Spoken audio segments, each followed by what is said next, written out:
ਲੈ ਵੀ ਦੋਸਤੋ शाम ਦੇ 3 ਵਜੇ ਨੇ। ਅੱਜ ਅਸੀਂ ਹੁਣੇ ਆਪਣਾ ਕੰਮ ਚਾलू ਕੀਤਾ ਹੈਗਾ ਵਾ। मौसम दिखा जरा बंटी, क्या सुहावना मौसम है। पंछी चाय चाह रहे हैं और मच्छर भी खुशी मना रहे हैं। ये ट्रेन जो रोज़ इसी वक्त पर आती है और इसी वक्त पर चली जाती है। इसका टाइम निश्चित है और हमारा भी टाइम ही होता है जब हमारे पास दाने होते हैं, या फिर हमारा जब मूड होता है, या फिर जब हमें फुर्सत मिलती है तो दो बातें आपसे कर लेते हैं, क्योंकि ज़िंदगी ही बातों से बनती है, बातों से चलती है।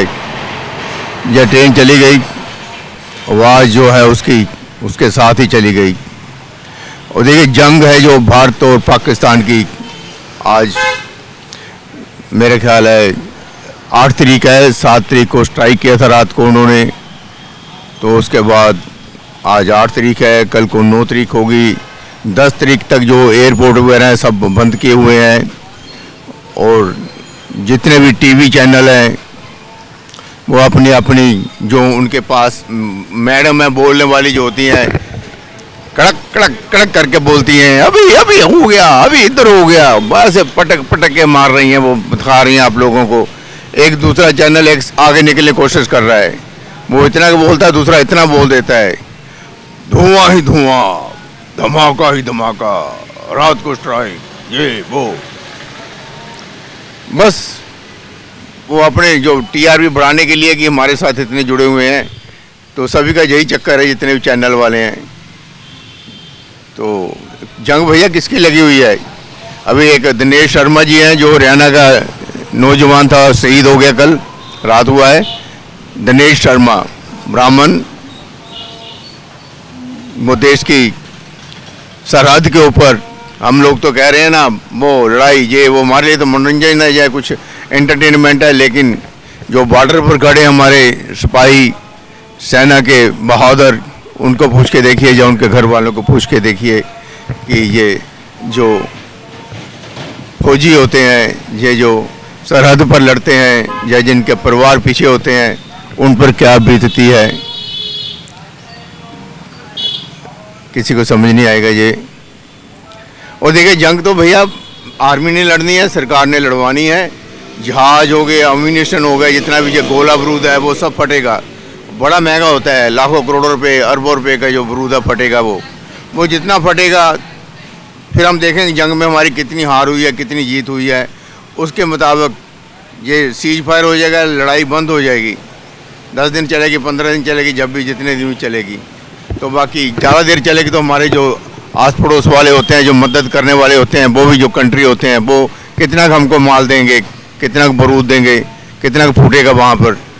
तो इसका खर्चा सारा हम ही लोगों पर पड़ेगा।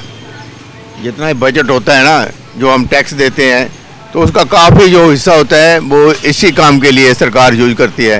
कहते हैं हम टैक्स देते हैं, सरकार क्या करती है? सरकार इसीलिए बनी होती है कि जब हम पर दुश्मन हमला करे ना, तो जो पैसा हम लोगों ने टैक्स के रूप में दिया था, तो सरकार हमारी सिक्योरिटी करे। स्टेट भी टैक्स लेती है, स्टेट का टैक्स जो होता है वो हमारी जो ये चोरों चोरों से जो मदद करनी होती है वो तो हमारी होती नहीं है। स्टेट तो जाने के फेल हो चुकी है, क्योंकि हमारी सिक्योरिटी तो कोई है ही नहीं। स्टेट तो हमारे से टैक्स लेती है, सब कुछ करती है, लेकिन हमें कुछ नहीं देती। जो गवर्नमेंट होती है हमारी, जैसे पंजाब गवर्नमेंट है, टैक्स ये भी लेती है अलग से और टैक्स सेंटर भी लेती है, सेंटर के टैक्स अलग होते हैं।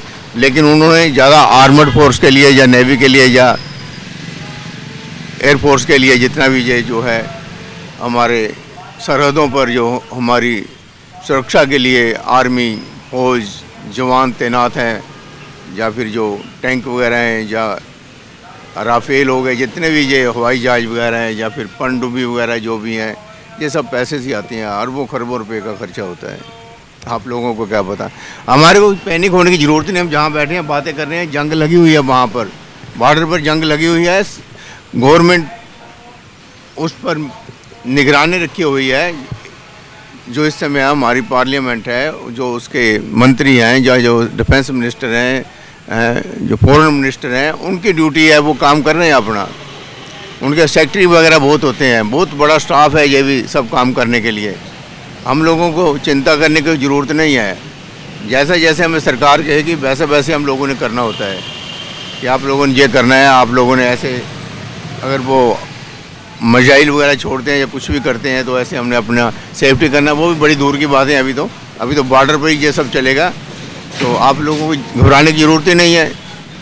बारूद जो है, गोला बारूद जो है वो चल रहा है, हमारा पैसा तो जाने का खर्च हो ही रहा है ना, हमारा टैक्स का रुपया जो है इस समय बॉर्डर पर फूक रहा है, सिर्फ इसलिए कि वो जो दुश्मन है हमारे कंट्री में ना आए। तो इसीलिए तो ये जितना भी डिफेंस के ऊपर ज़्यादा जोर दिया जाता है, तो पाकिस्तान ने कम जोर दिया होगा तो उसके बाद डिफेंस बहुत कम है, उसके वादे भी कम है, 25 करोड़ के करीब है, हम उसके वादे भी 4-5 गुने ज़्यादा है। तो उसी हिसाब से पाकिस्तान कुछ करेगा, जो करेगा वो देखिए। उसने तो अपने जो सिविलियन लोग हैं वहीं पर बम बरसाने शुरू कर दिए।